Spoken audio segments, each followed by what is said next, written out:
O autor da CPI das ONGs na Amazônia, senador Plínio Valério, anunciou que já obteve as 38 assinaturas necessárias de apoio à comissão que pretende investigar as organizações não governamentais que atuam na região amazônica.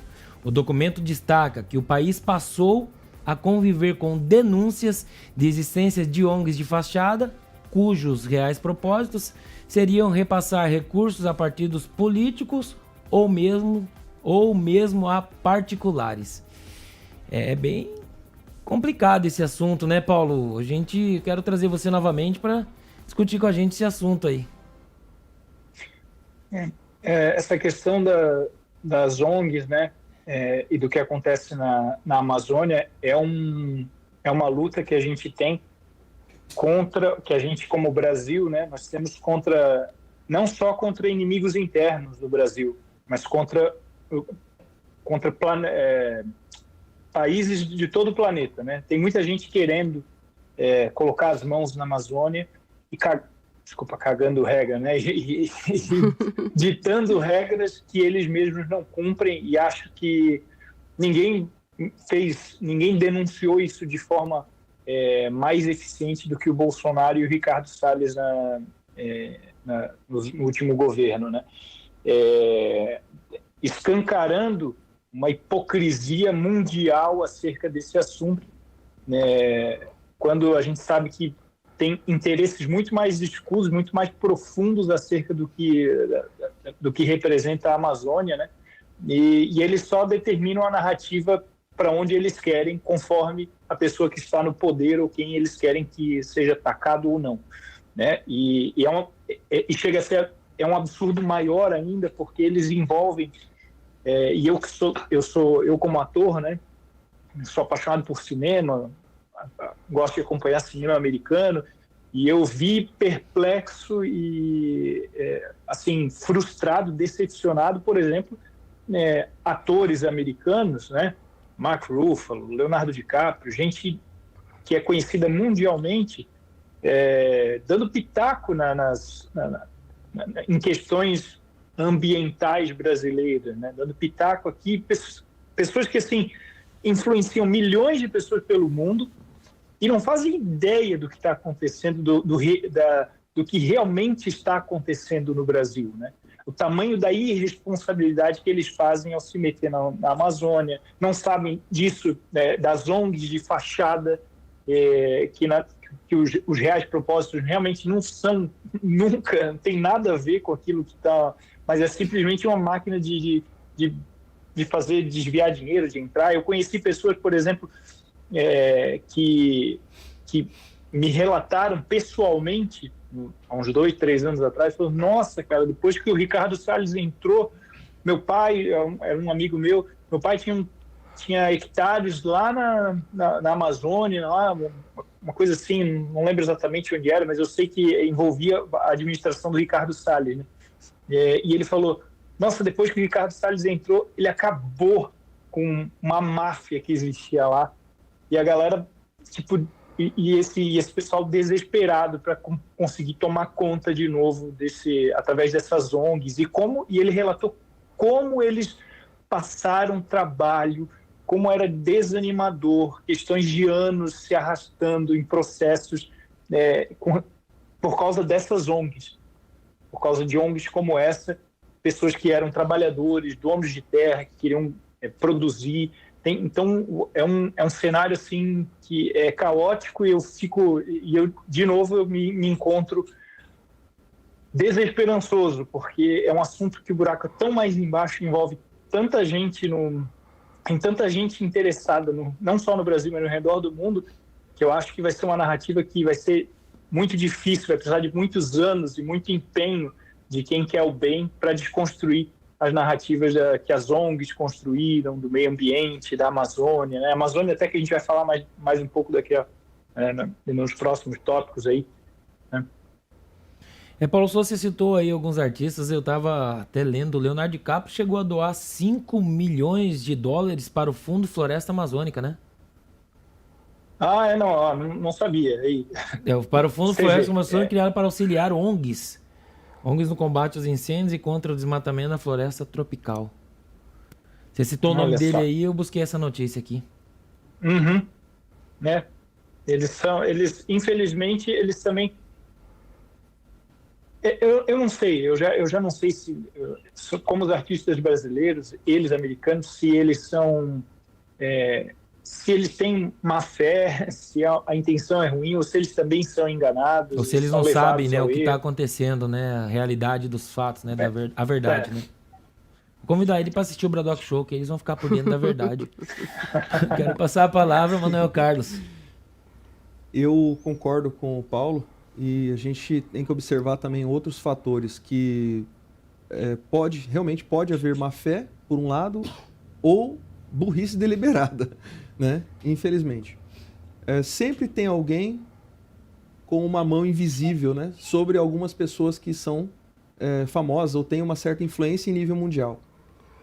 Você tem, às vezes, pessoas aqui no Brasil que você tem ali uma mão invisível manipulando ele ali, né, colocando ele para falar, para fazer coisas. E eu não duvido que isso possa acontecer também com alguns atores. Não vou dizer quais, não tenho esse conhecimento, até porque a gente não tem todas as peças do quebra-cabeça para fazer uma análise precisa, mas a gente tem suspeitas de que sempre há alguém por trás para manipular ou para conduzir essas pessoas. Porque eles têm uma influência sobre várias outras pessoas, então eles são pontas de lança. As pessoas seguem o que eles falam, né? Eles são manipulados e acabam sendo usados para manipular massas e milhões de pessoas. E uma coisa que me chama a atenção, eu não posso também generalizar, até porque o próprio Ricardo Salles, na segunda-feira, que esteve conosco, ele disse o seguinte, que, lógico, 10 mil ONGs é ONG para dedéu, é muita ONG, eu não sei nem se tem se essa quantidade de ONG é necessária, né? Mas existe, como o próprio Ricardo disse, é claro que existe ONG que faz trabalho bem feito, faz um trabalho sério. Não sabemos o número, mas certamente há. Agora, que é muita ONG, isso não tem é um número assim fora da casinha. E que é outro fator interessante que a gente também tem que colocar é que você tira aí um número de ONGs que faz um trabalho sério, aí você tem, eu diria, milhares que não faz. E aí você tem essas milhares de ONGs que não fazem o trabalho sério, que elas não estão trabalhando pelo interesse do Brasil. Esse é um fator. Então, que a gente tem que sempre mentalizar, sempre observar. Tem interesses estrangeiros que estão sob a Amazônia. Então, tem gente que está defendendo interesses da França, da Alemanha, dos Estados Unidos, da China, da Rússia, mas que não estão defendendo, de fato, a Amazônia. Não está preocupado se a nossa árvore ela está sendo derrubada. A preocupação é se essa árvore derrubada ela vai para os países que estão com interesse no Brasil. Então esse é um fator que eu acho que tem que ser bem observado e que nunca deve ser esquecido. Uma coisa que também eu gostaria de comentar essa pauta a respeito da demora e da preocupação que as pessoas só tiveram recentemente de investigar tantas e tantas ONGs, né? Dezenas de casos de biopirataria, animais legitimamente brasileiros, da fauna, a flora, especialmente a flora, fármacos sendo levados para o exterior sem nenhum tipo de monitoramento, sem nenhum tipo de verificação. Então, realmente é chocante como isso demorou para vir à tona. Essa questão toda ser trazida, ser pautada, demorou demais. Onde é que estavam os ambientalistas a respeito disso? Entendi, Juliane Queiroz. Eu quero até... Paulo, eu me lembrei aqui que até a Anitta fez comentários políticos na época da eleição, né? Sim, sim. O meio artístico, infelizmente, ele está tomado pelo pensamento progressista, né?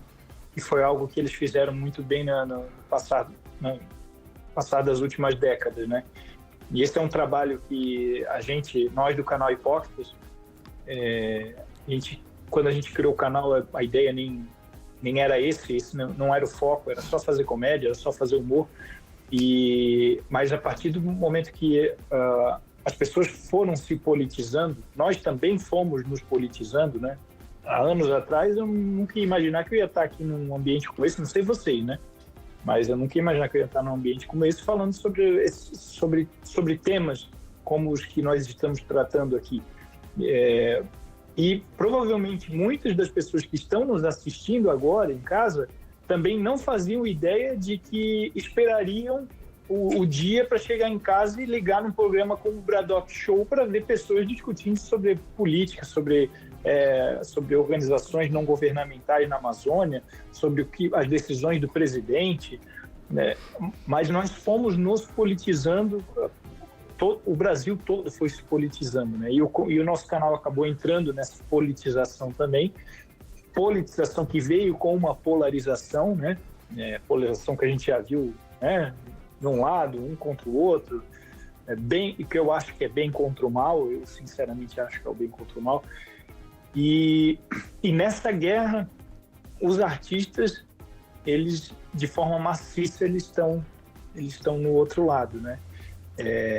Pelo romantismo, eu acho que isso se deve até pelo romantismo, pela coisa do lúdico, do artista ser aquela coisa romântica, lúdica, transcendental, né? Aquela coisa da expectativa, utópico, né?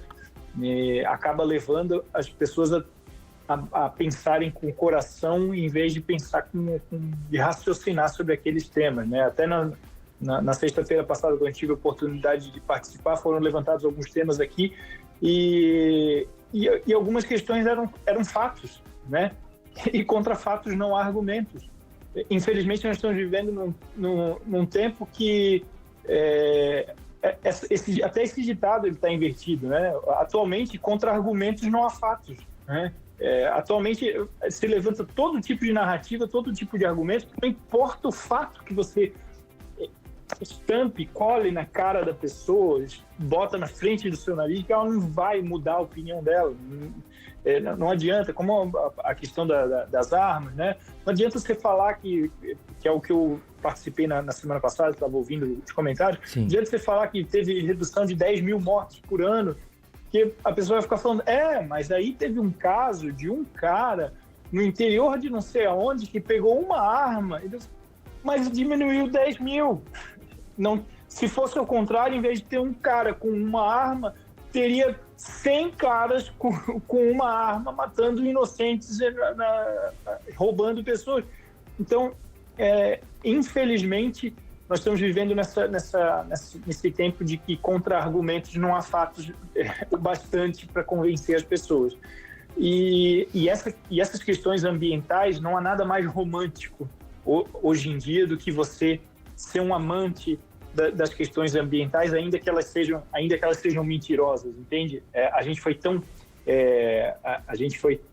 doutrinado desde criança com todas essas questões ambientais de Amazônia, o que era o correto, o que a mídia ia colocando na nossa mente, que quando a verdade chega, eles não têm capacidade de assimilar. Não é possível. Rapaz, eu ia falar que tá acontecendo alguma coisa. Então, é desafiador. É por isso que é um trabalho muito de base, e é por isso que eu fico, honrado de poder estar participando de um programa como esse, principalmente com o pessoal do agro, sendo uma iniciativa do agronegócio, porque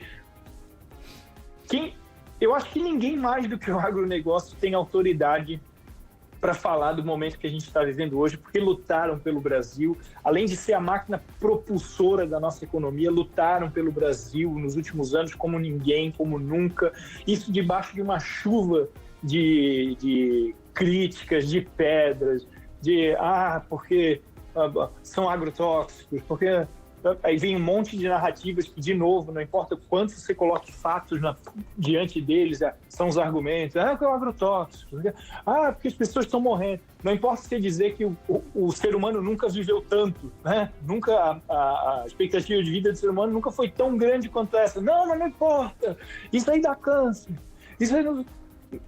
Então, não importa o quanto você mostra de argumento, infelizmente, nessa briga, a gente tem que começar esse trabalho de base, de novo, para que, quem sabe, em próximas gerações, os artistas tem um outro pensamento. A gente consiga mudar eles na base, porque é uma luta que é um pouco desigual, né? Infelizmente é uma luta que é desigual e a gente vai de pouquinho em pouquinho aqui fazendo a nossa parte sem desistir, sem parar e sem retroceder, né? Você citou aí sobre as gerações, é uma coisa bem preocupante, né, Paulo? Com o Brasil que a gente tem hoje o celular virou um negócio que todo filho, toda criança tem na mão, ou seja, para jogar, ou seja, tem uns que entram no TikTok, entram uns ali no aplicativo e aprendem coisas que na nossa época, eu cito aqui de pessoas aqui dentro, nós não tínhamos isso.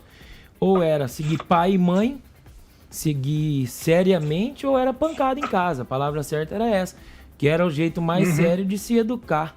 E eu tô falando aqui como prova viva disso. Eu não reclamo do que aconteceu comigo não, porque graças a Deus eu sou uma pessoa do bem hoje, quero o bem das pessoas, mas a geração de hoje preocupa muito, porque Instagram, TikTok, é muita coisa, como que eu posso dizer... A militância, suja, né? A coisa suja que a gente... Tudo bem, Instagram é legal, pô, mas se tivesse coisas lá dentro que só fosse coisas boas, que educasse, que ensinasse as nossas crianças, as nossas gerações. A minha filha, que tem 15 anos, que graças a Deus é de boa, mas a gente vê muitas crianças sofrendo. Crianças menos de 10 anos hoje. E isso acaba nós, pais, nos preocupando, né, Manuel? Você é uma salada de informação, é muita coisa. E aí nós temos uma maturidade, temos idade para conseguir separar o que é bom e o que é ruim. É porque a gente foi educado assim. Mas a criança não tem. Você tem nessas mídias sociais, no próprio YouTube, você tem coisas boas e coisas ruins. Nós temos educação e maturidade para separar o que é bom e o que é ruim. Uma criança nem sempre tem. O YouTube, a criança entra onde quer, né? Às vezes entra sem querer e acaba se interessando por aquilo e daquilo vai levando e passa. O boca a boca é uma das melhores mídias que existem no mundo. Você pode estampar, mas se chega numa pessoa, você consegue convencer a pessoa do que você está falando. Porque você explica, você tem a oportunidade, não chega com um panfleto na mão. Então é a mesma coisa a política. Você chega e fala de um candidato, ou de uma pessoa que você gosta, ou de um amigo, para um amigo, e seu amigo vai te ouvir e falar, pô, esse cara tem razão. E uma divulgação de um evento que for, o outro vai levando, e a geração de hoje tá assim.